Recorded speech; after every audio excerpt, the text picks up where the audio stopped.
There we go. All right, any questions about anything from last class or from the video if you watched the video?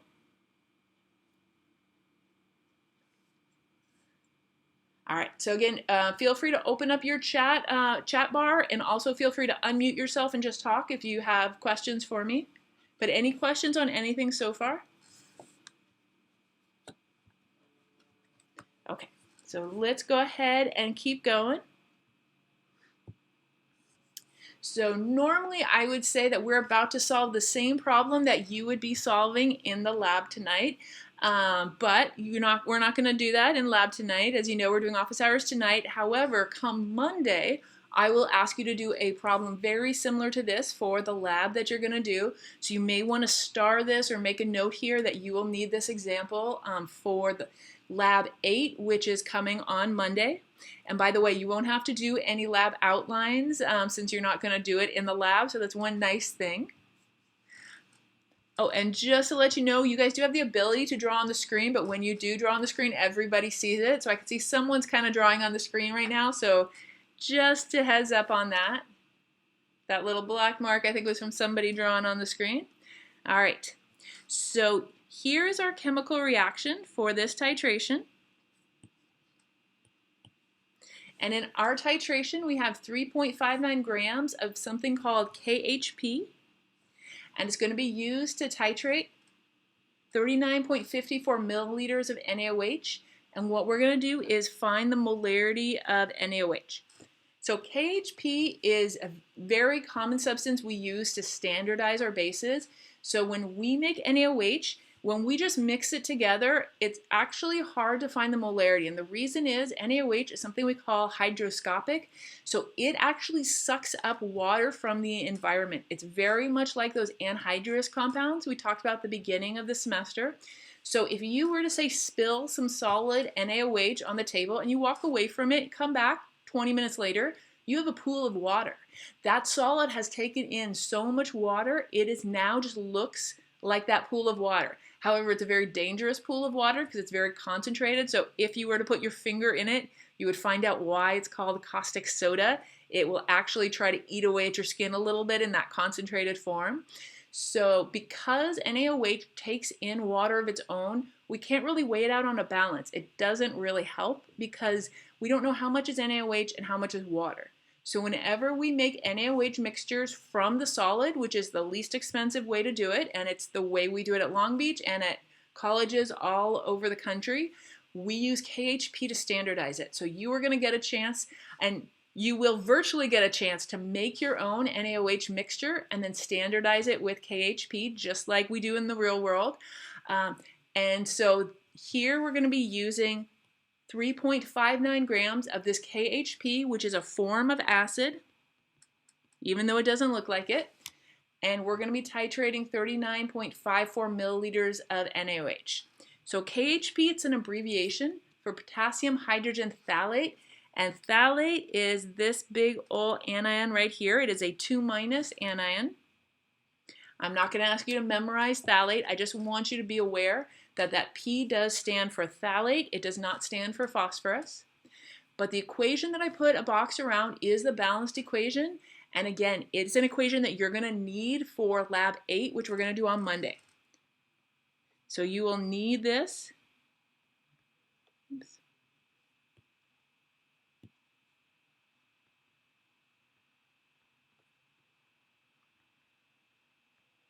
So again, it is already balanced. Okay, so questions on anything so far? Okay, so let's talk about what we're doing in the titration again. All right, so the very first thing that you would have done in this titration is you would have dissolved your KHP. And I see a couple more people writing on their screen, so just be careful because as you write on your screens, we all see those red and black lines there. Oh, thank you very much. All right, so the very first thing you would have done is you would have dissolved your KHP into some water here. So you would have put the solid in and you would have added enough water to just dissolve it. You would have swirled, swirled, swirled. And so the very first measurement you would have gotten was how much KHP. And then the next thing you would have done is added your NaOH, would be right here in the burette. And here it is coming down. So you would have added your NaOH until it turned pink. And once it turned pink, you would have measured how much you used of the NaOH. So that is how we get those measurements that we have here. The mass of KHP, which was measured out in the beginning, and the volume of NaOH, and that is what was needed to turn your solution pink. All right, so now for the calculation. So we have our KHP, and we're adding our NaOH, and we're going on to our water and what we're going to call sodium potassium phthalate.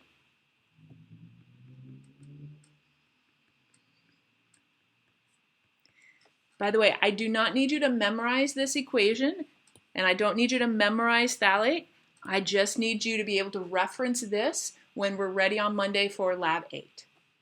All right, so next up, let's put our amounts in here. All right, so KHP is 3.59 grams. And our NaOH is 39.54 milliliters. Okay. So any questions on what I've done so far, just listing out our amounts here?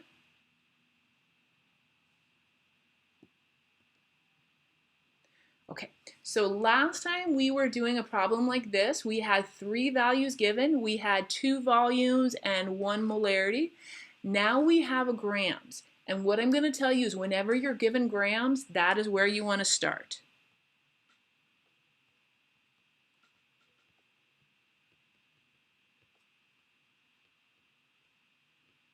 So once upon a time, I told you that you always want to start with the chemical you have more information about. When you know the grams, you know everything about that chemical. So grams is always a good place to start, and I would say the best place to start if you're lucky enough to have it. So let's start with those grams. So 3.59 grams, and we're going to call this KHP. So potassium hydrogen phthalate, and again, that is our acid. And next up, we're going to do grams of KHP to moles of KHP. And this is going to be our standard molar mass. So we're going to have 1 mole, and our problem gives us the number of grams. And, oops, I thought it did. Looks like it didn't, so let's see if I got it. Nope. Okay, so that's okay. We can add it up. And let me switch over to a periodic table.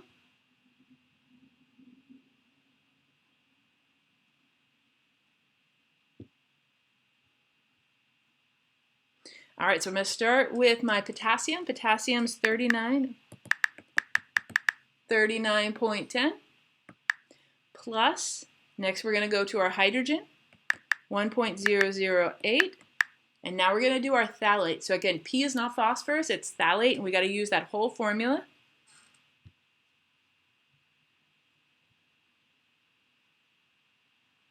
I know some of you are on your phone, so I'm hoping that this is large enough. Let me shrink the calculator a little bit.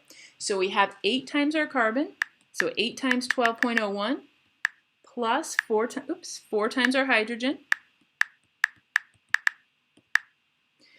plus 4 times that oxygen. So let me just take a look at our calculation here. So we had our potassium, our hydrogen, and then we have 8 carbons, 4 hydrogens, and 4 oxygens. And it looks like it's 204.22. For those of you calculating along, did you get something similar?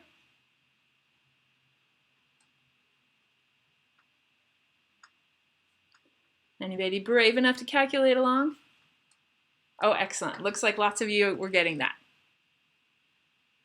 Okay, so I know when I do split screens, it might make it really hard to see, like if you're on a cell phone, so I'll try not to use this too often.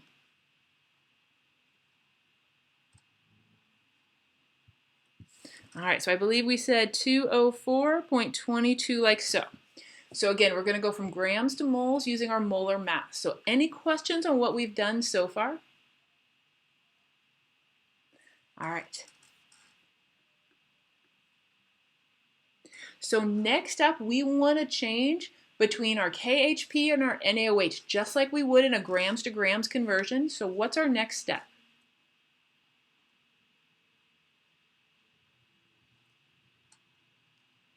Excellent. So I'm seeing a lot of mole ratios coming through.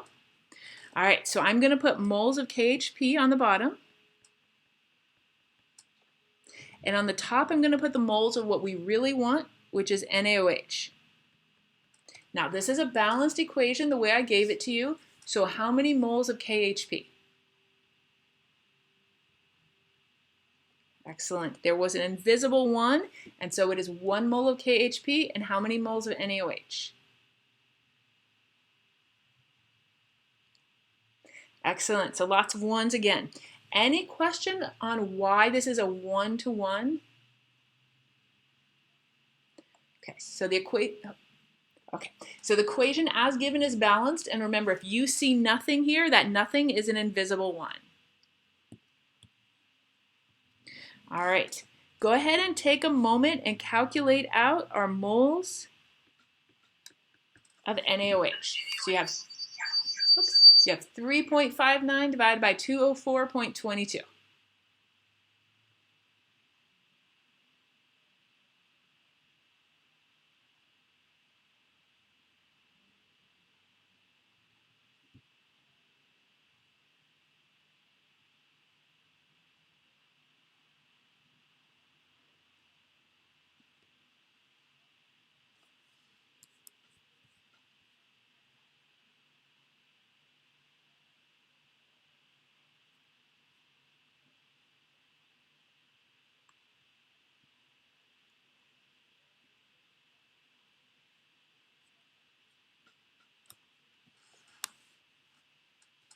All right, so I'm seeing a couple of you with, several of you with 0.0176. So I see 3 of you with that number. How about the rest of you? Did you get the same answer? Excellent. All right, so 0.0176. All right, so any questions on how we got to that answer? Or anybody getting something different?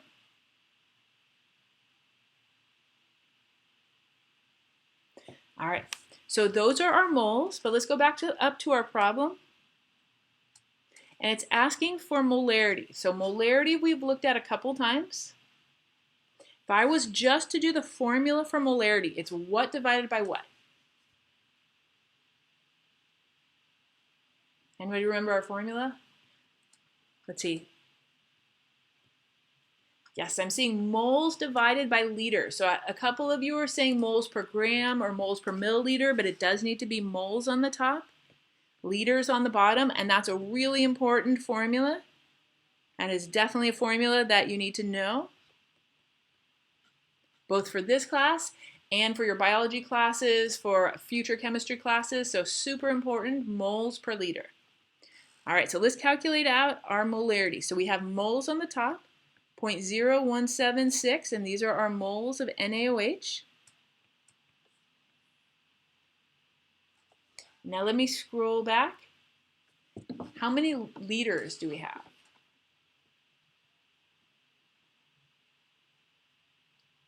Anyone want to give a shot at how many liters we're going to put in there?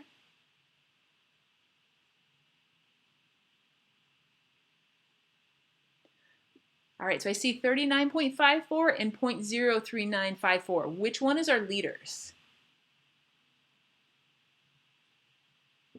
Okay, so now I have 3 answers. It looks like 39.54, 0.03954, and 0.3954.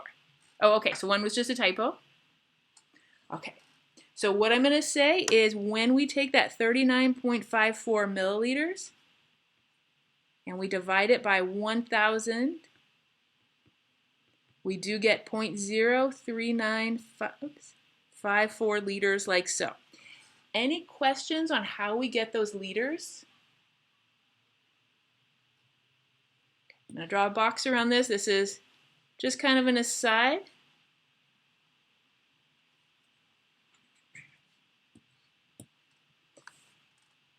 All right.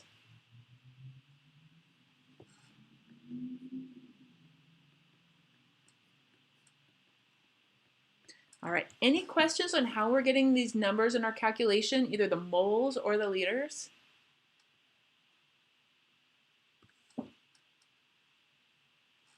All right, so let's go ahead and calculate our molarity.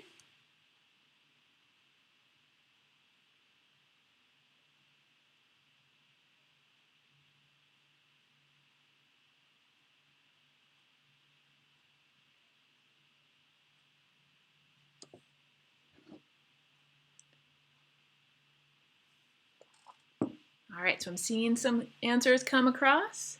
Looks like we're getting 0.445.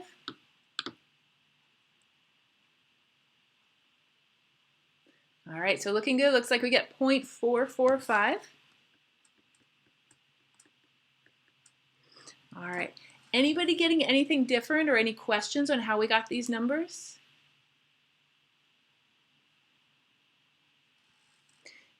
All right, so this is our final answer in molarity. So the problem that we have here is very similar to what we did last time. So let me review what we did last time. So last time was a typical titration that we would do in a class where we have an acid and we have a base. And basically you have 3 of the amount and you need 1. So you've got the volume and the molarity for one of the chemicals, and the other one, here we have the milliliters but not the molarity. So this is very common. However, this is also a special kind of titration that we do to standardize a base. And again, you would have had the opportunity to kind of get your hands on it tonight, but you will do it virtually on Monday when I see you, or when I see you virtually online. But any questions on how we did this or why we did it in the order we did?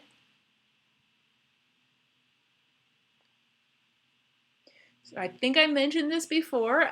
Titration is extremely important to us. So again, we're still going to have to figure out how we're doing the online exam, but I will tell you with 100% certainty you will see some type of titration problem on there because titrations are really important in chemistry. Okay.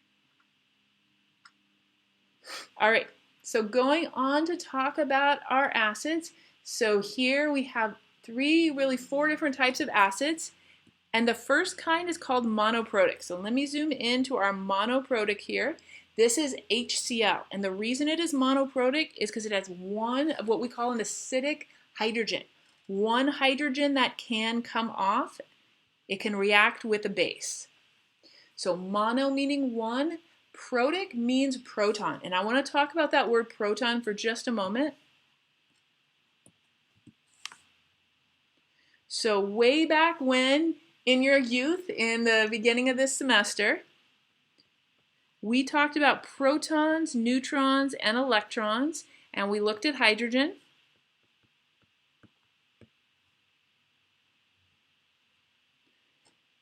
All right, how many protons are there in hydrogen? Anyone remember how to find the protons? Excellent. Excellent. So it looks like everybody is remembering that is 1 proton coming from the atomic number 1. Now, if this is a neutral hydrogen, it's got no charge, how many electrons does it have? Excellent. So it looks like 1. How do we find the neutrons? Anyone remember how to find those neutrons? We do need the atomic weight. That's true. What do we do with the atomic weight?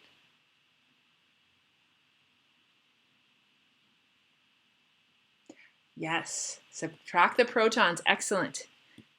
So I'm going to use a different color here. Let's do green. So this is its atomic weight, and I'm going to say that's approximately 1 AMU. And now over here, I'm going to say 1 AMU minus 1 proton equals 0. So this hydrogen has no neutrons, 1 proton and 1 electron. So any questions on what I did so far? All right, so next up, I want to look at H+, because when an acid donates a hydrogen, it's really donating an H+. So all hydrogens have one proton. We talked about before that those protons define the element. So if hydrogen ever changed its number of protons, it couldn't be hydrogen anymore. So H plus has one proton, still coming from that atomic number. How many electrons? Excellent. So I'm seeing 0. It is 0 because here it has a positive charge, which means it's lost an electron. So any questions on why H plus would have no electrons?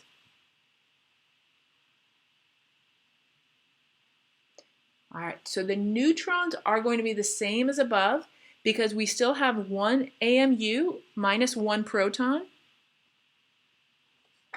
So that is still 0. So once upon a time when we were talking about our subatomic particles, protons, neutrons, and electrons, I showed you a list of abbreviations.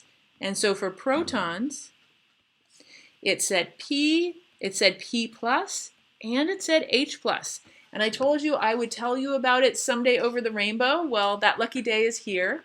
And so the reason that we can call a proton an H plus is because H plus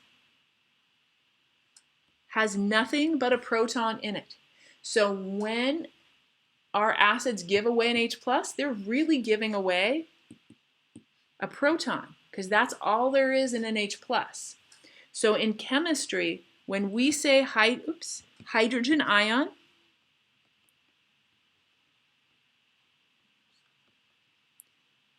it is the same as H plus, and that is the same as a proton. So when we talk about acids, we often refer to them as being protic. That is from the H plus. So a monoprotic acid has one of these H pluses it can give away. Diprotic would have 2. Triprotic would have 3. And if it has more than 3, or actually more than 1, we will call it polyprotic. But any questions on why we can say that an H plus is the same as a proton?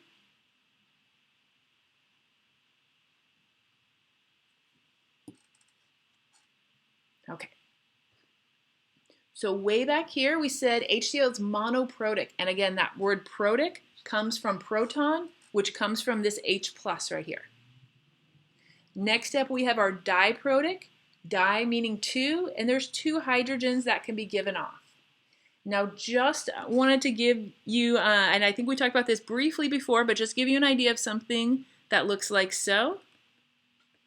This is acetic acid and it is monoprotic because the 3 hydrogens at I'm going to say the middle of the molecule, those are stuck. They cannot come off as an H plus. And that is why we separate them from the hydrogen out in front. So acetic acid is monoprotic. Even though it doesn't really look like it is monoprotic because only the first hydrogen comes off. All right, so monoprotic, diprotic, and then we have our triprotics that have 3 hydrogens that can come off. And finally at the bottom is the word polyprotic, and poly means many, so technically anything more than monoprotic is called polyprotic. It does include diprotic and triprotic, but in general, if you're reading a chemistry book or if someone's talking about it, they mainly will use polyprotic for 4 or more, but it technically could include the diprotic and the triprotic. So poly just means more than 1. All right, so these are just some classifications of our acids. So any questions on anything here? Okay. It's a nice stroll down memory lane of how much fun we used to have when we were all together in class. All right, so next up are combustion reactions. And we've seen combustion reactions before. So we've said it's a carbon compound, and we will always add O2, and then we'll get CO2 and water. And that is the way that we're going to do combustion reactions in this class. And there's a little picture of an engine up in the top right of your screen. Engines do perform a combustion. So I do want you to be able to recognize a combustion reaction. So if you see one, you should be able to label it as combustion. But also if I just tell you, hey, here's an organic compound and it's undergoing combustion, you should be able to fill in the other reactant, which is O2, and fill in the two products. I also want you to be able to balance them, and we've spent some time balancing these combustion reactions, and we're going to do it a little bit more in just a moment. But any questions so far about combustion, about anything we've done with combustion in the past?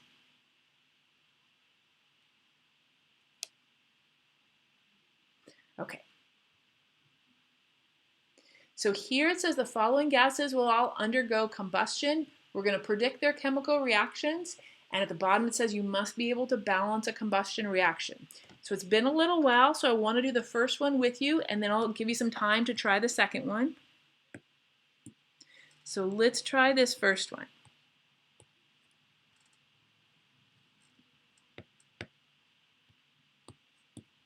All right, so I know we just talked about it, but what is the other reactant that goes in for all combustion reactions? O2, excellent. And I'm seeing a question. You ever have O2 but no water? Okay, so Tasso, I think you're saying, do we ever have an instance where water is not a product? And what I'm going to tell you is not in this class. In the grand scheme of the world, yes, you can have a combustion without water, but not for us. Okay. Oops. So any questions on how we figured out that O2 for our reactant? All right, so what are our two products?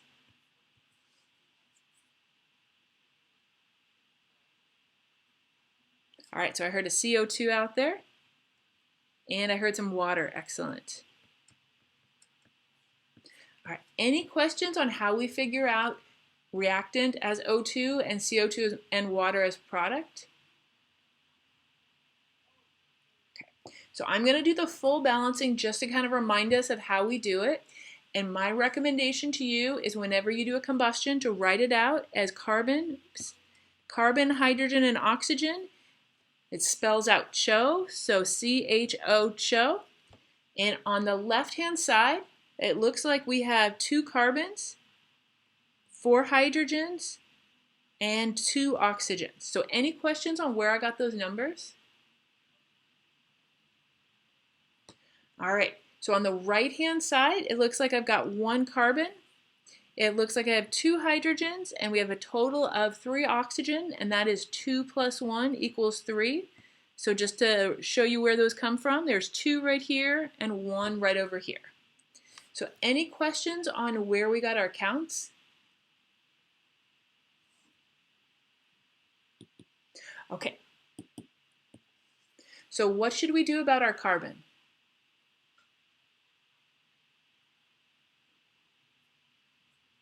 How do we balance out that carbon?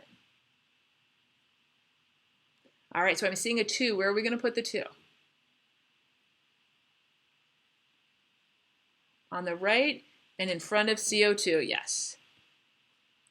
All right, so it gives us 2 of our CO2. And now I'm going to do 2 times 2, which will give me 4 plus 1, or 5 oxygens. Don't worry about the misspellings. They happen all the time on Zoom. All right, so any questions on how we did our balancing for carbon or how we got our oxygen count? By the way, I'm not recording the chat bar, so nobody's going to know that you ever made a misspelling. All right, so next up, hydrogen. What should we do about our hydrogen? I'm seeing a 2 in front of our H2O, like so. And so now we will have 4 hydrogens, and it looks like 2 times 2 will give us 4 for the oxygen, plus 2 times 1 will give us 2, for a total of 6 for our oxygen. All right, so carbon's looking good, hydrogen's looking good. What should we do about oxygen?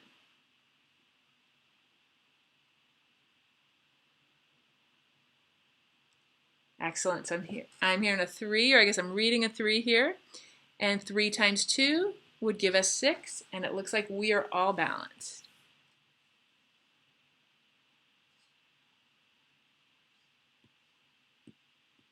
Oops.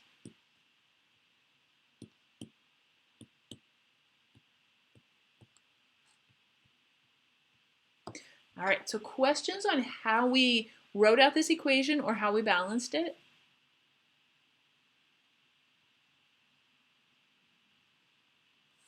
All right, so I want you all to give the second one a try. Oh, by the way, anybody still need this screen? Just like always, just let me know if I scroll off the screen when you need it. You can type into the chat bar or you can unmute yourself and let out a scream and I will know that I scrolled too fast. Or I'll worry about you, one or the other. All right, so I want you to try number 2 here. So go ahead and give that a try. Feel free to chat with your neighbors. Remember, you can always do a private message to someone in class on that chat box just by using that drop-down function and choosing who you want to chat with. You can privately message me or you can just message everybody. So give number 2 a shot.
All right, so I see some answers coming across.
All right, so I'm seeing some really good answers coming across. Excellent.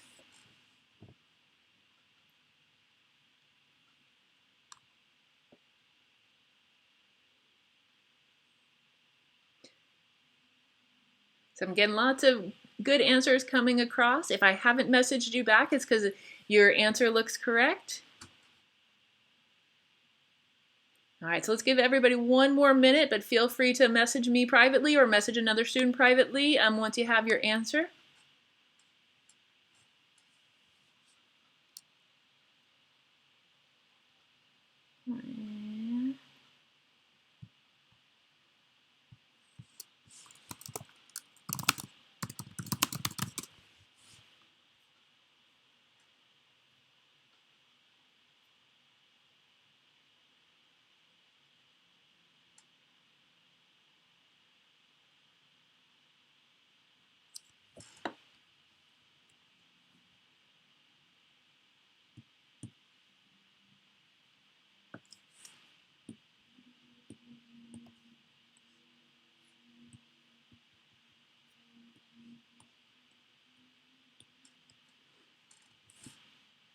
All right, looking good.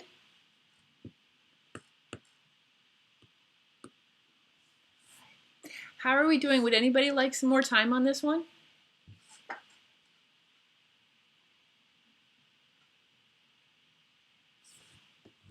Okay, so let's give this a shot. So what I'm seeing from most of you is that you have 2 of the organic compound plus 5 of the oxygen going on to 4 of the CO2 plus 6 of the H2O. All right, any questions on this, or would anybody like me to work it out? And don't be shy if you'd like me to work it out, just feel free. You can always message me privately.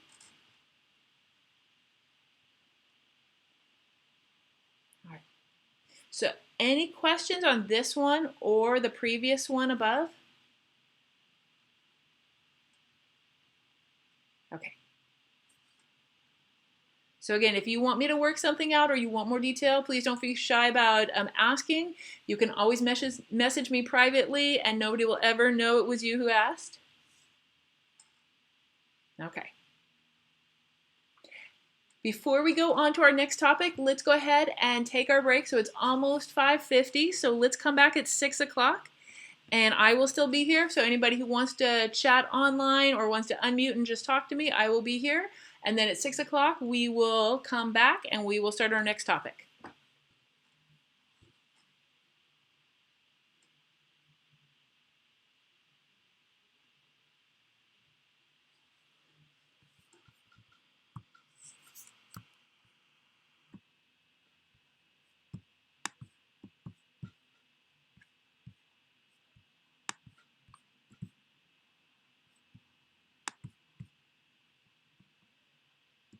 All right, so let's go ahead and get started again.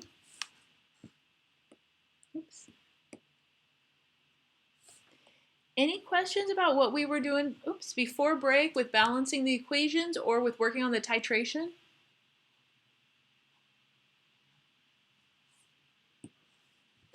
Okay, so I wanted to make a note. I had a good question about the homework.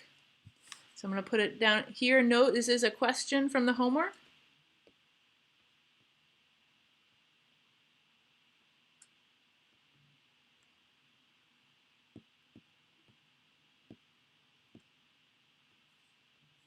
And that was about weak bases and bases in general.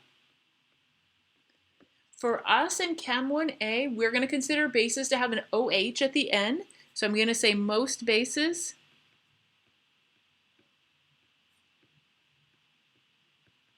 end in OH. However, there's a special base that I need you to know.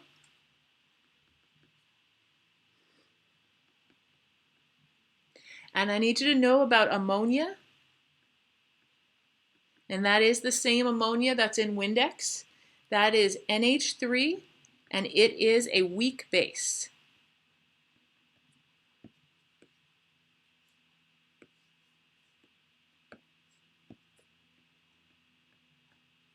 So ammonia is a weak base, and I need you to know that one. So any questions on that about the bases?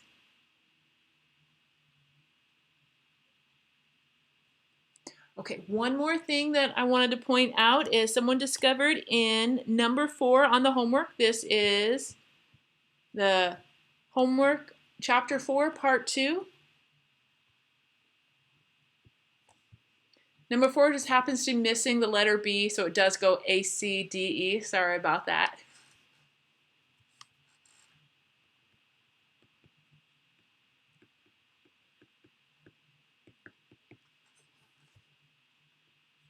All right, any other questions from the homework or anything else?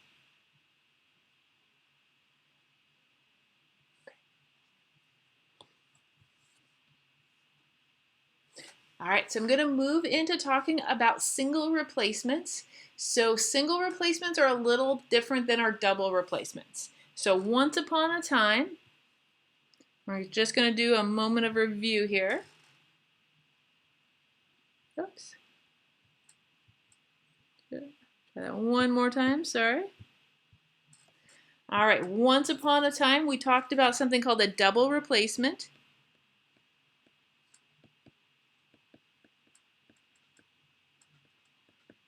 And in a double replacement, you had two ionic compounds and they were switching partners.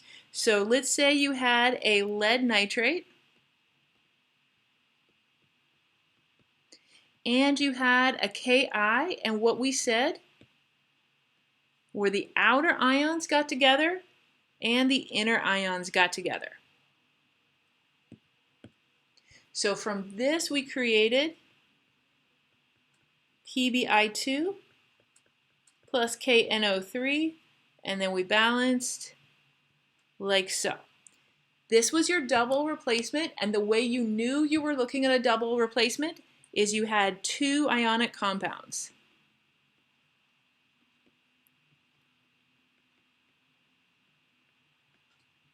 And those ionic compounds could have been acids or bases. So I'm going to say including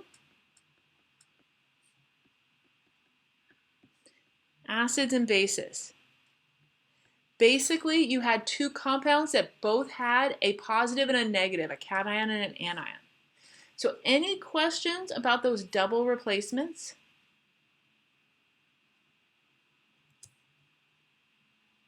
All right, so next up we are moving into what we call a single replacement. So when you look at this single replacement, what's really obvious and kind of jumps out at you is that something is all alone. When you see one element that's all by itself and the other one that's in a partnership, that's when you know you're dealing with a single replacement. The idea of a single replacement is whomever is all by itself wants to be a part of the dance. It's going to come in and it's going to knock somebody else out. So in the beginning, A is lonesome, all alone, and B and C are a happy couple. After the reaction, A and C are a couple, and B is all alone.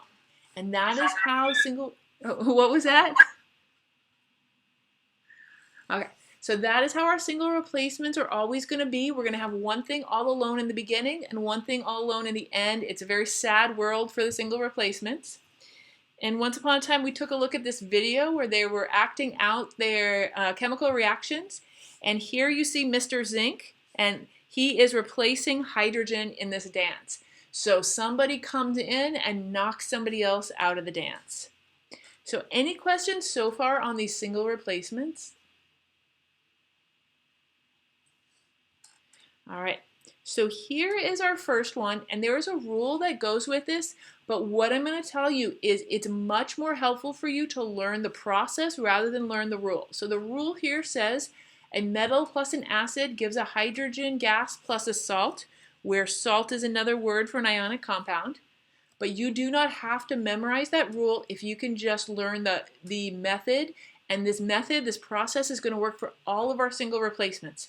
So again, my strong recommendation is just to learn the method, not the rules. But those rules are there in case you feel more comfortable memorizing them.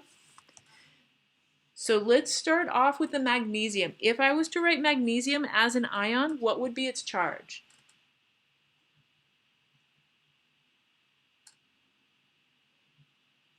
All right, so I'm seeing lots of 2 pluses out there, which is correct.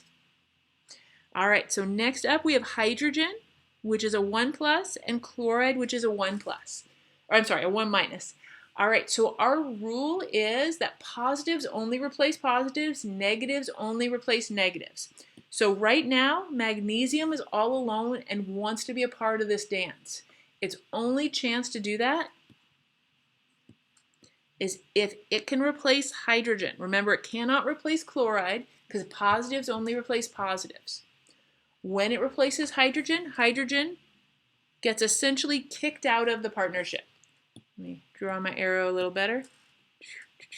So hydrogen is gone. Hydrogen has to go for a hike, be alone for a while. Think about what happened in its relationship.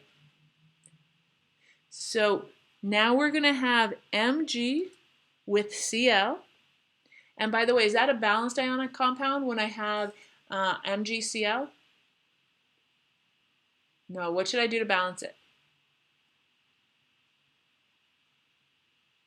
Excellent, MgCl2. Because magnesium has a 2 plus, so now it's MgCl2.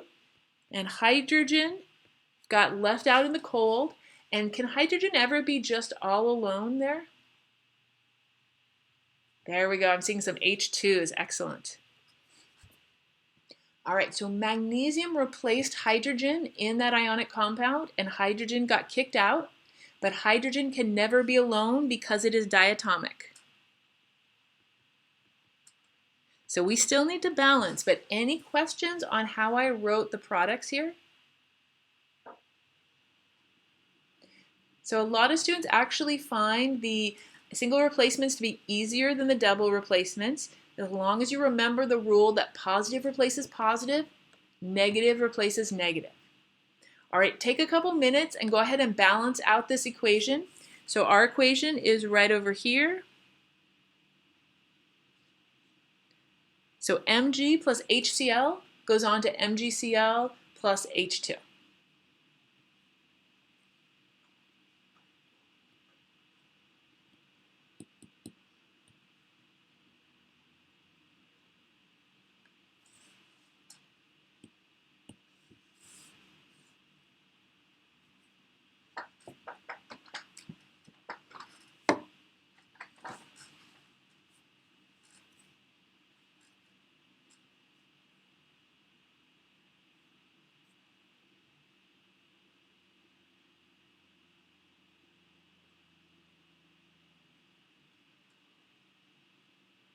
All right, so I see some equations coming through that are looking good.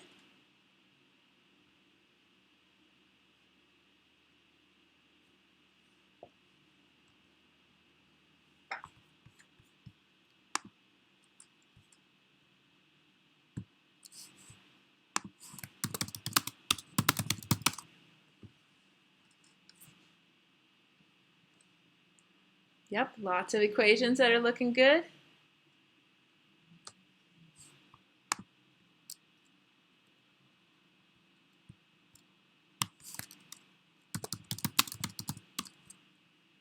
All right, how are we doing? Does anybody want some more time before we go over this?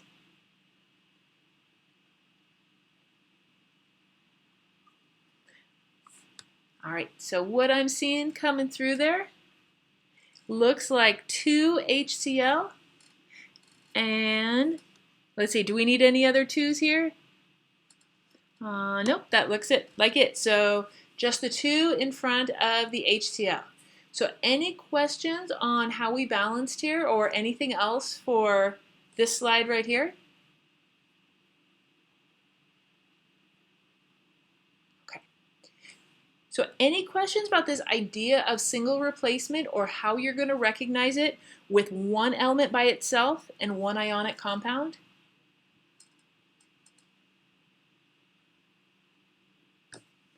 Okay. All right, so let's try another one. Here we have a group 1 or 2 metal plus water gives hydrogen gas and a metal hydroxide. Again, you don't have to memorize that rule as long as you follow what we've been doing. Positive replaces positive, negative replaces negative. Now, one thing you'll have to remember with water, and we've talked about this when we did our balancing, that water can be broken up into H and OH like so. All right, so if sodium is in its ion form, it is positive. So now what I want you to do is try to come up with your products. Remember, positive replaces positive, negative replaces negative. So try to write your products and then balance.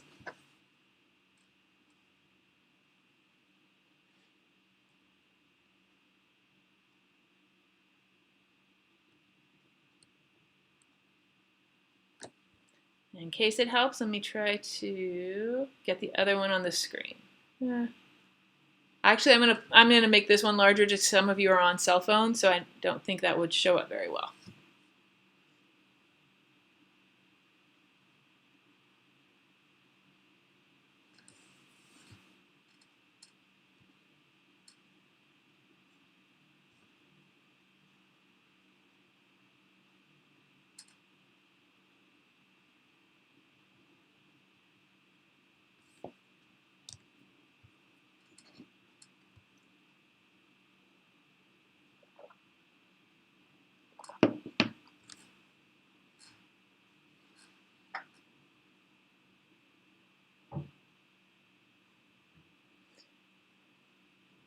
All right, so I see some coming through, be careful, your anion, your negative ion is OH minus, not O2 minus.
All right, so we have a lot of good ones coming through.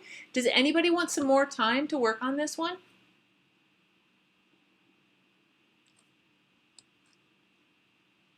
Okay. So here's the tricky thing about water. You've got to remember it breaks up into an H plus and an OH minus. So when sodium comes in, it will kick out only this one hydrogen. This one hydrogen gets kicked out. And the product then is NaOH plus H2. So a common mistake on this one is to call it Na2O.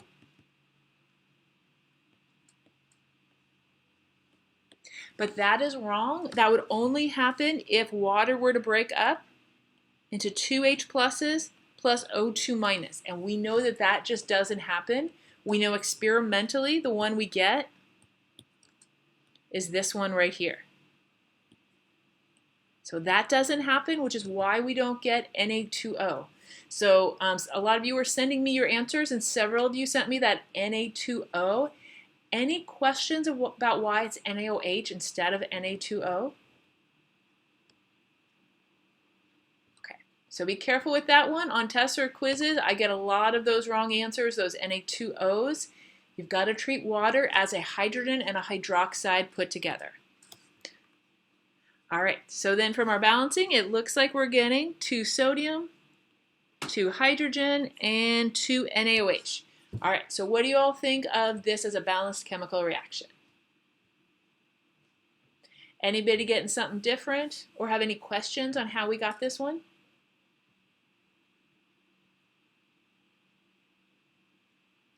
All right, excellent. Any questions about how we're doing our single replacements in general?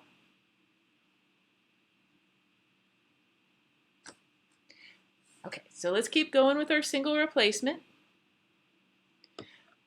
All right, so here we have our copper, and the one thing that you need to know here is that copper has multiple charges, so I do need to give you one piece of information here, and that is this copper right here. We know from experimental evidence it will turn into copper 2+, but unless I told you that, you wouldn't know which copper it became.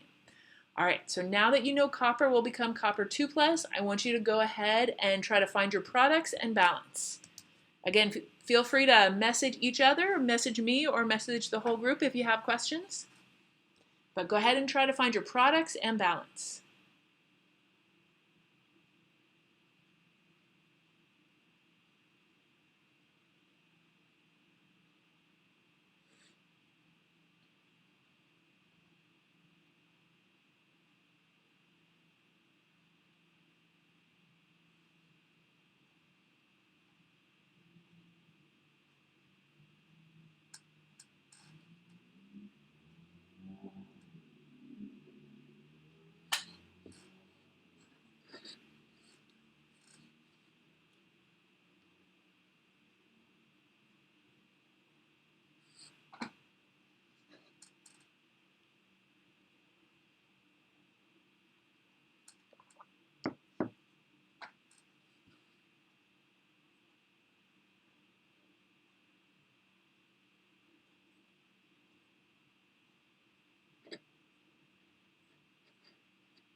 Seeing lots of good ones coming through.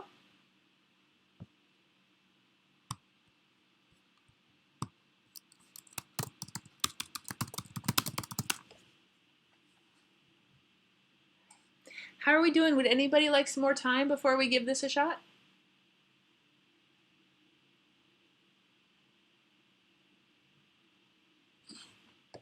Okay. So let's give this a shot. So what we know is that silver always becomes Ag+. It's a predictable ion. And nitrate will be NO3 minus. And our rule said that positives replace positives. So copper is going to come in and kick silver out of its happy home. Silver is going to have to go to the other side all by itself. All right, so now we have Cu NO3 plus Ag for silver.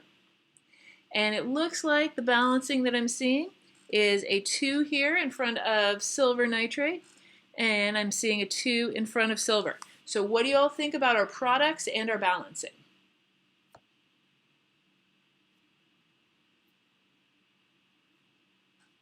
Any thoughts on the products and the balancing? Excellent. All right, excellent. So any questions on what we've done here? So one more thing that I want to point out, I told you that you have one thing all by itself on the reactant side and one thing all by itself on the product side. What I haven't mentioned yet is that when that thing, whatever it is, that species is by itself, it is also neutral.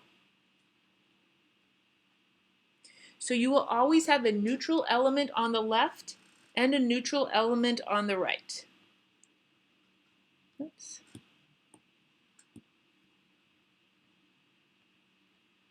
So what that means is in single replacements that these elements are changing their charges, and it's something we're going to be calling redox, oxidation reduction, and it's something that we will get into in about 15 minutes or so, but I just wanted to give you a little preview that every single replacement reaction is a redox reaction because we have things changing their charge. So you will always have something that is neutral on the left that becomes charged on the right, and you will always have something that is charged on the left that becomes neutral on the right. So just a little preview of up-and-coming attractions. All right, but any questions on anything that we've done so far?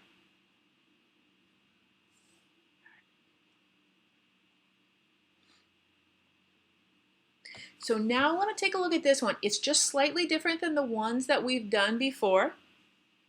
So when Br becomes a charged ion, what is its charge?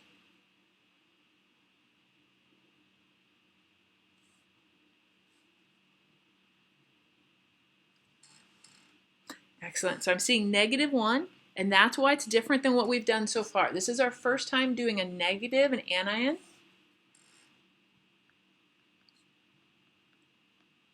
All right, so what we said is positive replaces positive, but also a negative replaces negative. So because bromide is negative, it needs to replace the iodide. So it works the same way, but again, because it is negative, it has to replace the other negative. So on the product side, I'm going to now have NaI and Br by itself, except it needs something else. Can I just write Br alone? Yes, it needs a 2 because bromine is diatomic.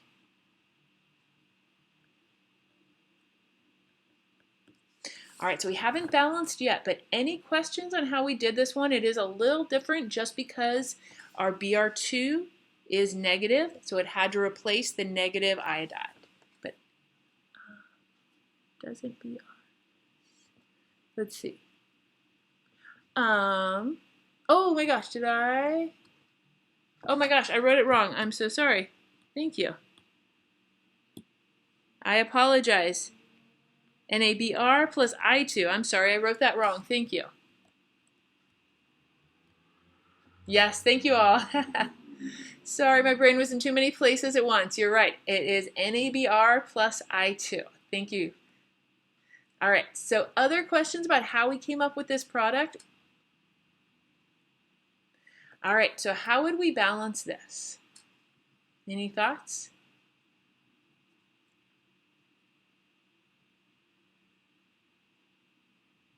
Anyone bravely want to try balancing?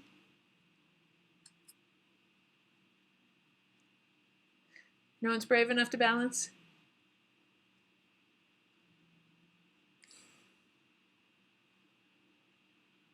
All right, so I will help you guys balance.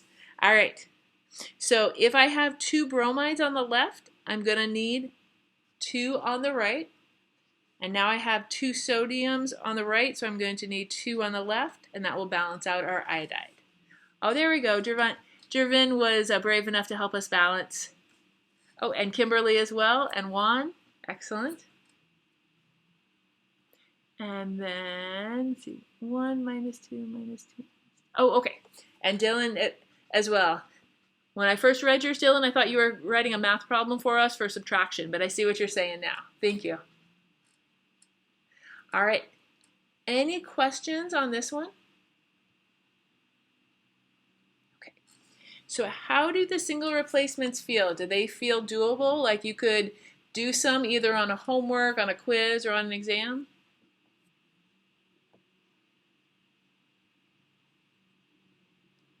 Excellent. So some of you are saying good. More rules, but kind of easier. Okay.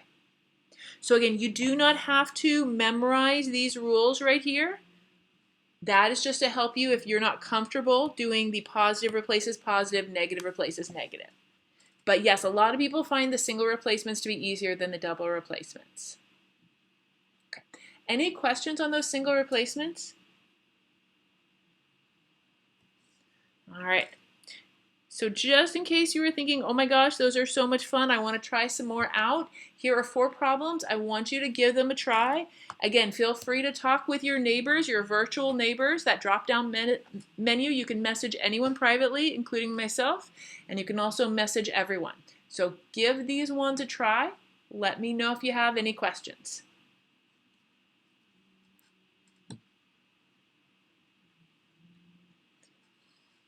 And try to ignore that bizarre sound in the background. That's my cat snoring.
So I might virtually pop in and check in on you, so you might get a little chat from me.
All right, so let's go ahead and get started again. So any questions about what we did before break with our single replacement reactions? All right.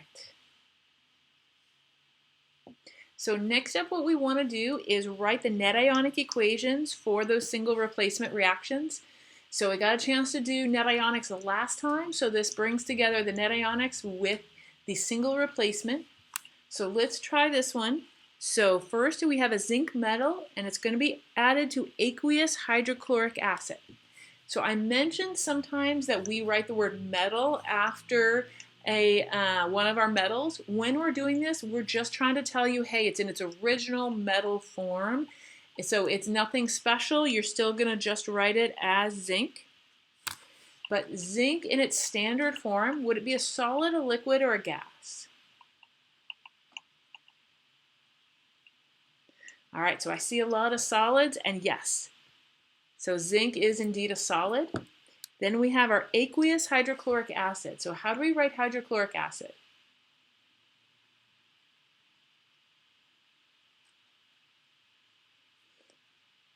There we go. Lots of HCl's coming through. All right, zinc plus hydrochloric acid. Now we need to come up with our products. Anyone want to guess on our products?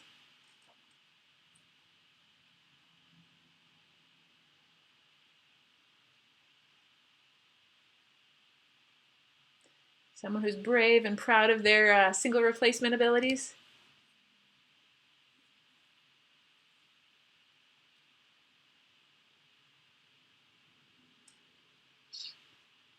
All right, so one gave it a shot, and looks like a few more people too. So it looks like ZnCl2 plus H2. All right, so what do y'all think of our products?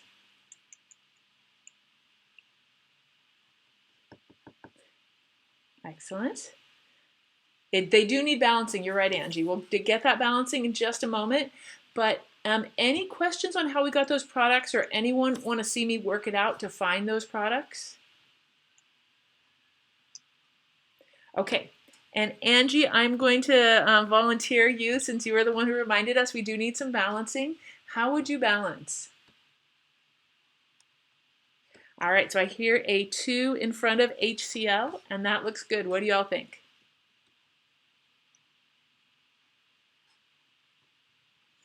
Is anyone? Okay, excellent. All right, so any questions about how we wrote this single replacement reaction or how we balanced it?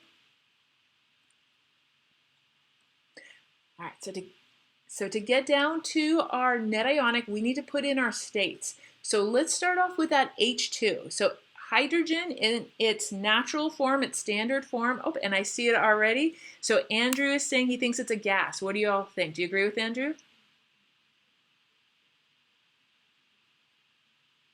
Excellent. So we're getting lots of agreement. Thank you, Andrew, for being brave. All right. So next up, we need to figure out our zinc chloride. So we're going to go to our solubility table.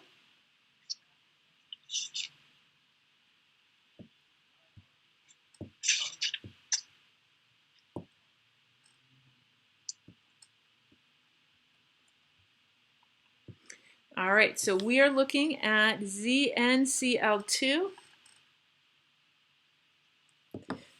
So what do you guys think? Is this going to be aqueous or solid?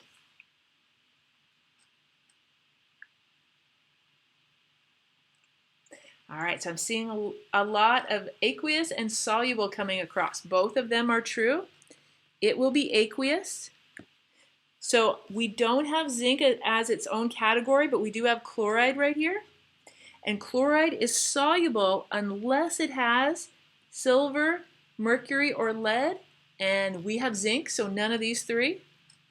So that makes it soluble, and soluble means aqueous. So any questions on how we can say that zinc chloride is aqueous? All right. Oops.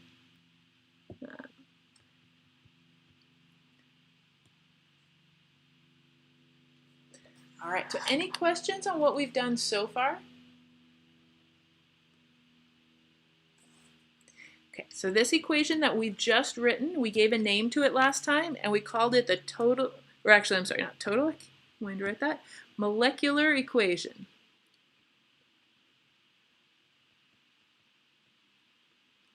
All right, so that is your molecular equation. Next up is the total ionic equation.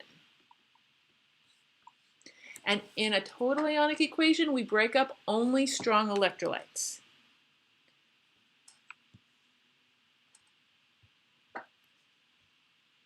All right, so zinc, there's nothing to break up. It's just zinc. So I'm going to write it as Zn. Can we break up HCl?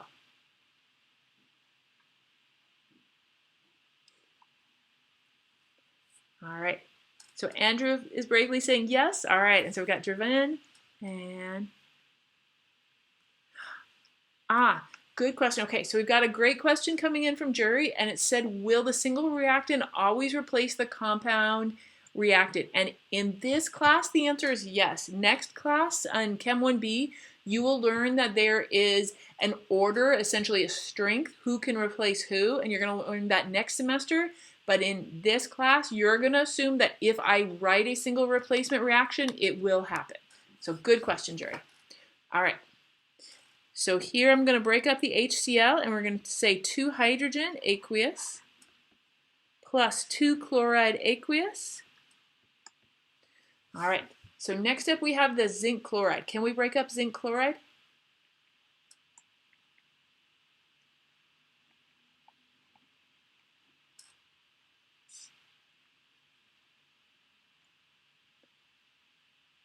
All right, so we got a couple of people bravely saying yes, and it is true. It's an aqueous ionic compound, so we can break it up. It is going to be zinc 2 plus 2 Cl minus, and hydrogen gas is a gas. There is nothing to break up. It is just H2 as a gas like so. All right, questions on anything with how we broke this up?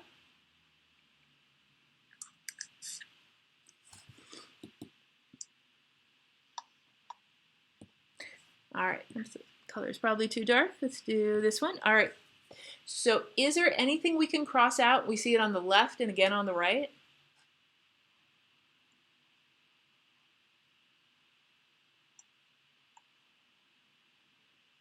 So we're looking for spectator ions that we could cross out.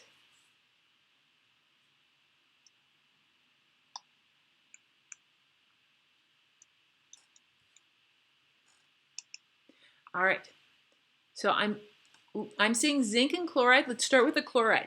Do you guys all agree that we could cross out the chloride because it's Cl minus aqueous on both sides? Okay, so now there was a comment about zinc. So let's talk about the zinc. So here we have zinc solid and here we have zinc aqueous. So they are different forms of zinc, so we cannot cross them out. Bless you. So they have to be identical, and those two zincs are not identical, so we won't be able to cross them out. Any questions on that idea that they have to be identical, and if they're different, like one's a solid, one's aqueous, we can't cross them out? Okay, so let's bring down what we have left, and these will be our net ionic equation, like so. All right, so I have a zinc solid, and I have 2 hydrogen ions, and they are going to react to form zinc 2 plus aqueous plus hydrogen gas. So what's happened in this reaction is in the presence of an acid, really any acid, zinc is going to dissolve, and it's going to go from being zinc solid to zinc aqueous, and the hydrogen will then become hydrogen gas. So that's describing what's actually going on. It's describing a metal dissolving. So any questions on how we did this net ionic equation?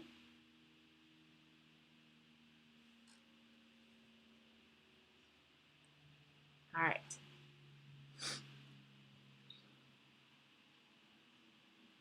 So I promised you we were going to get to some oxidation reduction reactions.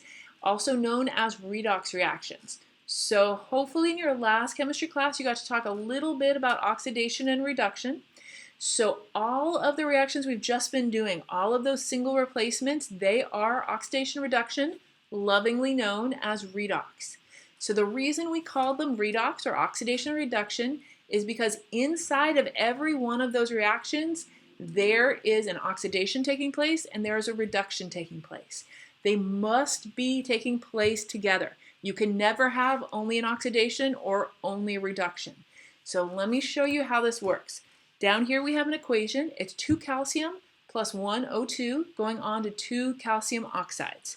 So what's happening to the calcium is it is going from a neutral calcium, and I'm going to go ahead and label it with a 0.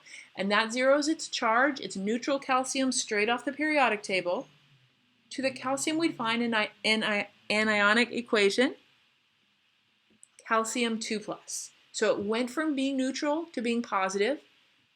So does anybody know here, would electrons be gained or lost here? If you go from a 0 to a positive, have you taken in electrons or have you given them off? All right, I see lots of lost, and that is correct. So I'm going to put 2 electrons right here. So calcium has lost some electrons. Now on the other hand, we have oxygen, and oxygen started off neutral, our standard old O2, and on the other side it becomes O2 negative, and just to balance everything out, I'm going to put a 2 right here. So if oxygen started neutral and it became negative, did it gain electrons or lose electrons? It gained, yes. And in this case, I'm going to say it gained 4 electrons. And just to balance these two together, I'm going to say 2 calcium became 2 calcium 2+. And now I'm going to say that there are 4 electrons given off. So the idea of the oxidation reduction is somebody gives away their electrons and somebody takes them in. That is why we have to have both an oxidation and a reduction at all times. Nobody will give away their electrons unless somebody is there to pick them up. And nobody can pick up electrons unless somebody else hands it to them. So we always have to have an oxidation and reduction. What I've just done is split these up into what we call half reactions. So in this class, we're not going to deal with half reactions, but you're going to see me do them. And then next class, when you get into Chem 1B, you will be doing a lot with these half reactions. But for now, I'm just going to break them up so that we can take a look at what's going on. So we need to be able to identify which one is oxidation, which one is reduction. And here is our rule. Oxidation is the loss of electrons and reduction is the gain. And there's a way to remember this. Oxidation is loss, and that is called oil, and reduction is gain, and that's often referred to as Rig. So one of the ways that students remember this is oil rig. Oxidation is loss, reduction is gain. So let's talk about how we can identify our reactions here. The calcium has lost electrons, and we said oxidation is loss, so that makes this oxidation. And the oxygen has gained electrons, and we said reduction is gain. So that makes this a reduction. Oops. All right, so the calcium has been oxidized. It underwent an oxidation reaction, and the oxygen was reduced. It underwent a reduction reaction. So any questions on anything here so far? Okay, so I want to show you another way to do it. What I just did is sort of the textbook way of doing it, and those of you who took Chem 2, this is probably the way you learned, and if you're comfortable with this way, you're more than welcome to use it. But let me show you another way that I find a little easier and some students find a little easier.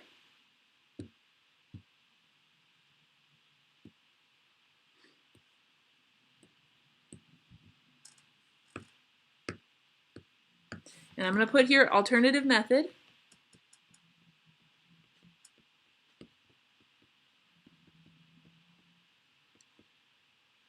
For determining oxidation and reduction.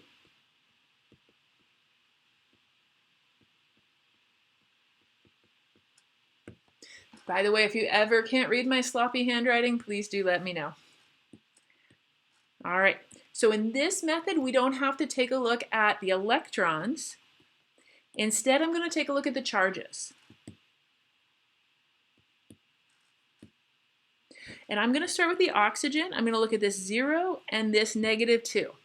So if you were in math class and you went from a 0 to a -2, your teacher would say that was a reduction. On the number line, you became more negative. So this one will be a reduction. And I'm going to define reduction here.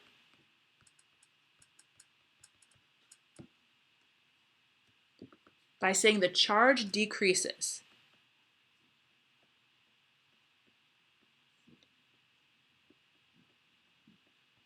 So the charge decreases, another way of saying that is it was reduced. I find it easiest to remember the reduction because the number is reduced, the charge gets smaller, and so I like to start with my reduction, and then my oxidation will always go to a larger charge. So from 0 to +2, the charge has increased, and therefore this one is the oxidation. So I'm going to say oxidation.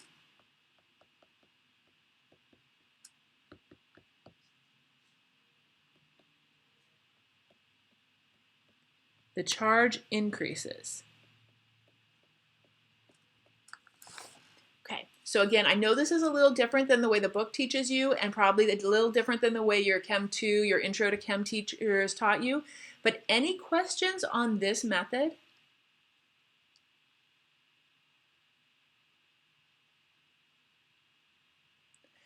All right, so you are welcome to use either method, whichever one works the best for you. So if you like oxidation is loss, reduction is gained, you're very welcome to do that.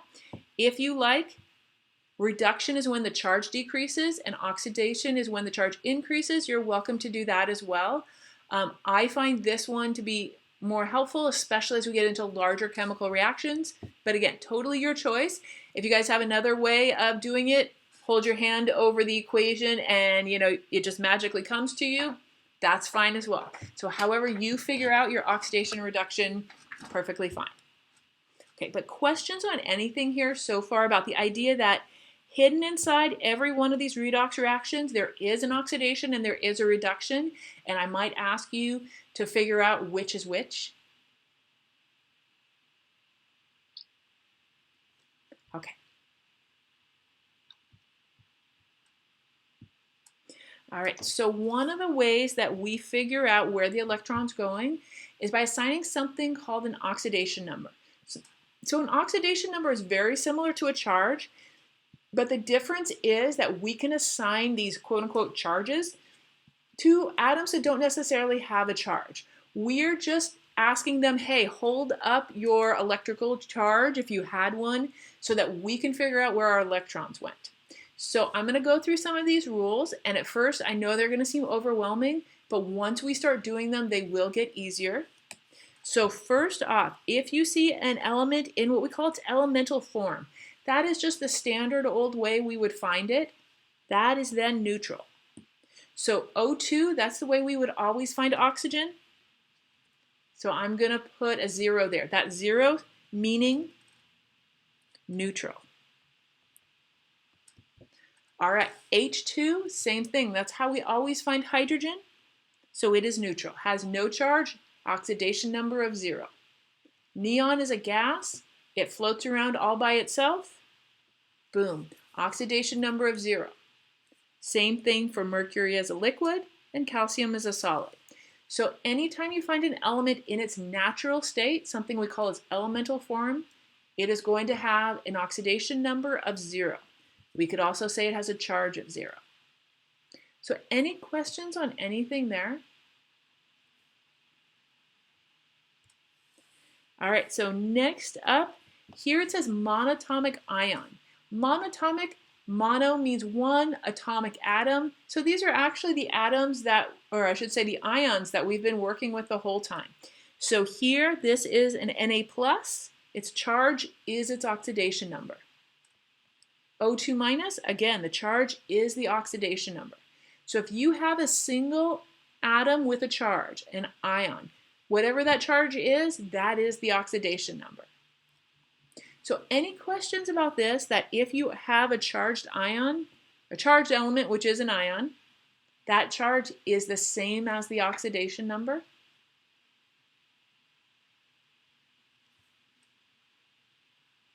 All right.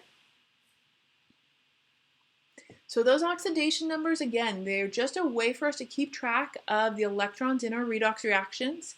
And the oxidation numbers, we assign both of the electrons in the chemical bond to the more electronegative element. We're essentially going to treat all of our species, including our molecules that have no charge, we're treating them all as if they were ionic. They don't like it. They stand up and they say, hey, I'm a molecule. I'm not an ionic compound, but we treat them as if they're ionic so we can track their electrons.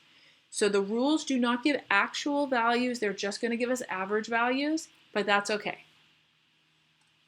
So here are some rules for some of our non-metals. Oxygen usually takes a -2. That's its predictable charge. The exception would be peroxide, which is -1. What I'll tell you is consider oxygen a -2 unless you have a good reason to think that it may not be. Hydrogen is a +1, and I'm going to tell you to assume hydrogen to be that +1 unless you have a good reason to think it might be something different. Fluorine will always take a -1. Our other halogens are usually -1s, but they could be different if they are bonded to oxygen. But again, assume them to be -1 unless you have a good reason to suspect them to be different. And again, I know this is a lot to take in right now. It does get easier once we start practicing. All right, and the sum of all the oxidation numbers equals 0 if it's a neutral compound or the charge of the polyatomic ion. Go with me. I know it's overwhelming right now. Just go with me and we will work some of these problems out and hopefully everything will start falling into place. All right, so next up, or I should say first up, we have NaCl. So we know sodium to be a +1 and we know chloride to be a -1. So the oxidation number for sodium is a +1. It is the same as its charge as on the ion. Chloride will again be the same as the charge on the ion, which is a -1. So any questions on how I got the oxidation numbers for sodium and chloride? Okay, so let's try this SCl2. I'm going to do it on a separate page so we can have a little more room.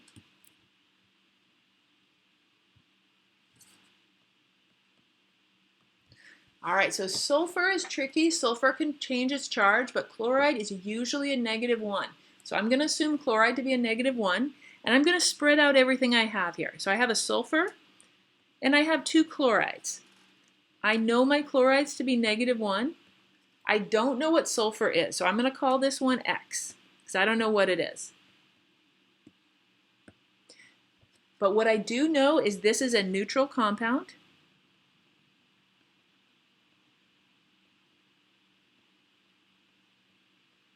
I know it's neutral because no charge is showing. That means all of this must add together to be 0. So now I have my algebra equation that says x minus 1 minus 1 equals 0. So first off, any questions on how I put this together, how I put together this equation?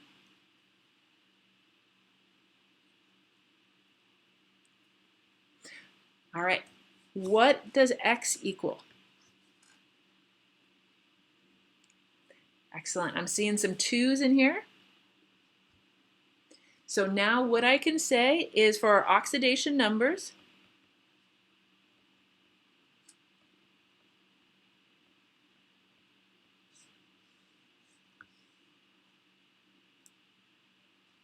I'm going to say that sulfur is a +2 and I'm going to say that chloride is a -1. So any questions on how we set this up, why I set it equal to 0, or how we figured it out? Okay, so I'm going to go back to the previous slide and we'll just fill in here that we decided that sulfur was a +2 and that chloride is still that -1. All right, so next up we have sulfate. So we're going to do SO4 2-. And there's a couple ways we can do this. I can draw this whole thing out and say sulfur, oxygen, oxygen, oxygen, oxygen. Or I can say sulfur and 4 times our oxygens. Which way would you guys like to do it? Would you like to do it the top way or that bottom way? Any preferences? All right, so I'm seeing some people who prefer the bottom way. Okay, so let's go ahead and do it the bottom way. Just know that if you prefer that top way, it's definitely an option for you. All right, so here I don't know what sulfur is, so I'm going to call that X. And I know that I have 4 oxygen, and what charge does oxygen normally take? -2, excellent. Now here we do not have a neutral compound. I know that because of the -2 right up here. So I have to set it equal to the charge on the ion, which is -2. So I'm going to say X plus 4 times -2 equals -2. So again, the -2 here for our answer comes from the -2 on the sulfate. So any questions on how I set this one up?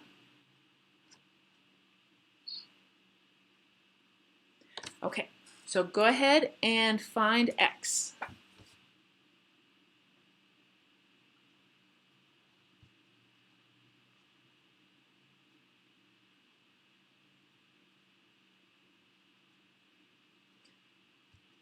All right, so I've got some good answers rolling in here. So it looks like we are getting 6. Any questions on how we got that 6, or anyone want me to work out the algebra? Okay, so let's write out our oxidation numbers.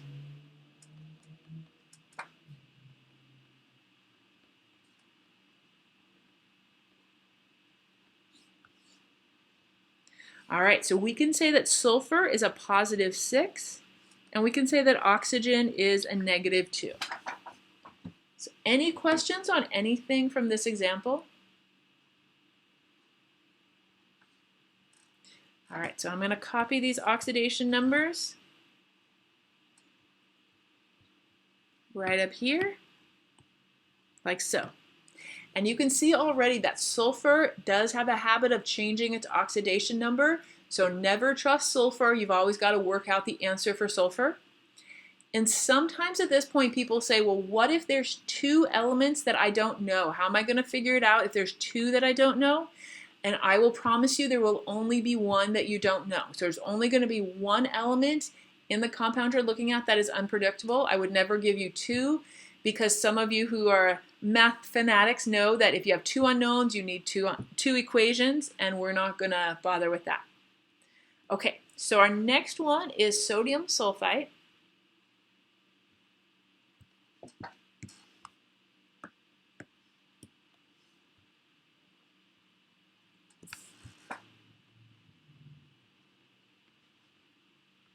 And there are 2 ways to work this out. And I'm going to show you both ways. Both ways are definitely valid.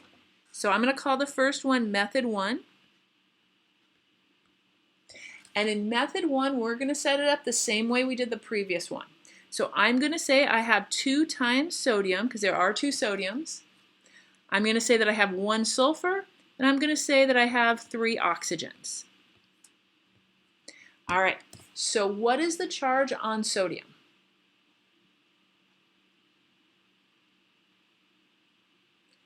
Yes, it is a plus and a +1. Yep, exactly.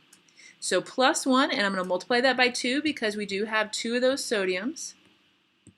We still don't know about sulfur. Remember, sulfur is a tricky one. Never trust sulfur. Always work it out.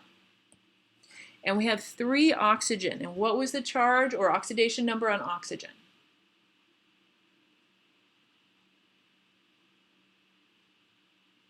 All right, so I'm seeing lots of negative 2's come through. Excellent. All right, now I need to set it equal to something. What do you think we'll set it equal to? Excellent, 0. So this is a neutral compound.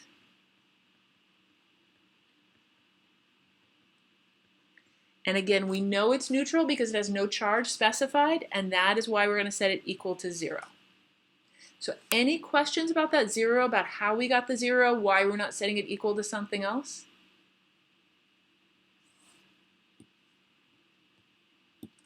All right, so let's set this up. So we have 2 times a positive 1 plus x plus 3 times our negative 2 equals 0. So go ahead and solve that for x. And I'm going to take these multiplication signs out because I realize they're confusing, and then make it seem like there's another x in there. There we go. All right, go ahead and solve for x. When you find it, bravely post it.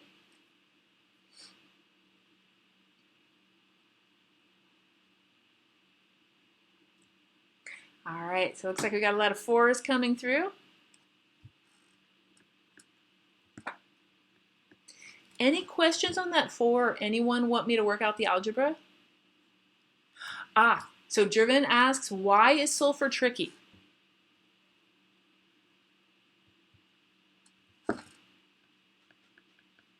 So take a look at the sulfurs that we have here. Here sulfur is a +2, here it's a +6, here it is a +4. So the reason that I think of sulfur as being tricky is you can never rely on its oxidation number until you work it out, as opposed to something like sodium. As soon as you see it, that's a +1. Chlorine, almost always a +1. Oxygen, almost always a -2. So I guess rather than call it tricky, you could say that it is unpredictable and you must solve for it algebraically. So that's what I mean by tricky. All right, so way down here, let's get our oxidation numbers.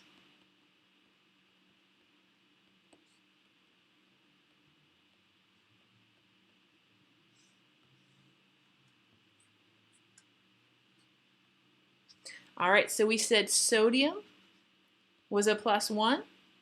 Sulfur, we decided, was a +4, and oxygen -2. So any questions on how we found our oxidation numbers? Okay, good question. So Andrew wants to know, let's see, do we need the positive or just the number? So if you just put the number, I assume it to be positive.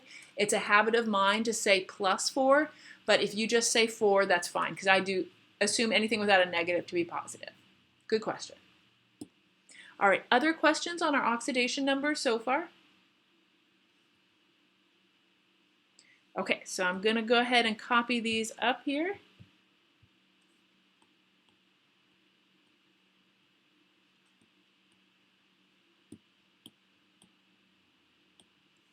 All right, so there is a method too that I want to go over with you, but any questions on anything so far?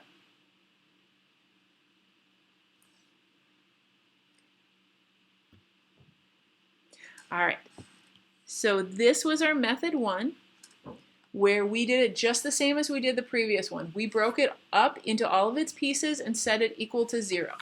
All right, now I'm going to do method 2. So we're still doing sodium sulfite, and this one is going to be method 2.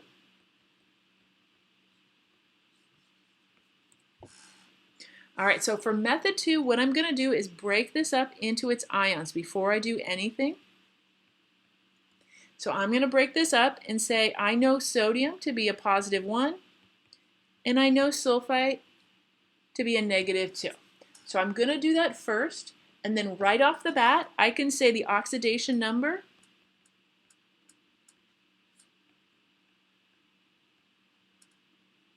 for sodium.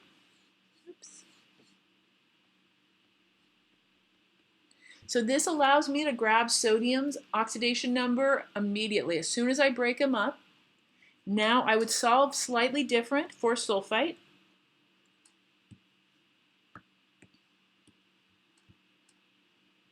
So now for sulfite, SO3 2 minus, I'm going to solve just a little differently.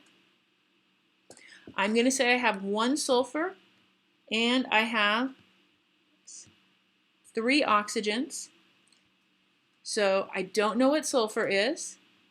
I know oxygen to be a -2, and we have 3 of them. And altogether, it's going to add up to a -2 because that's the charge on sulfite.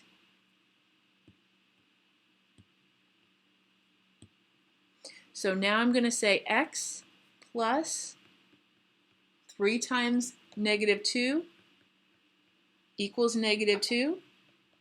So X plus a -6 equals a -2, or X equals 4. So we get to the same place finding our sulfur as X equals 4.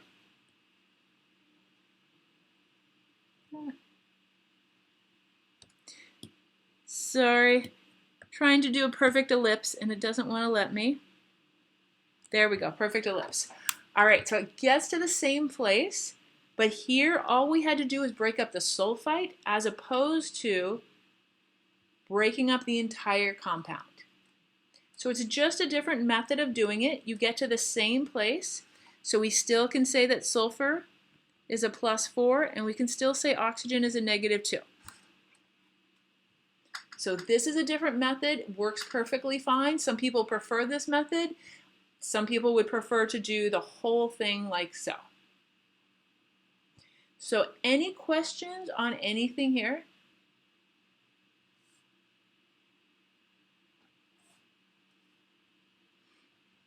Okay, so I know we didn't finish redox, but I promised you we'd end around 7:30. So I think I'm going to leave it here and we will pick up the rest next time. But any questions on anything that we went over? Okay, so before you go, I just want to remind you, let me get back to...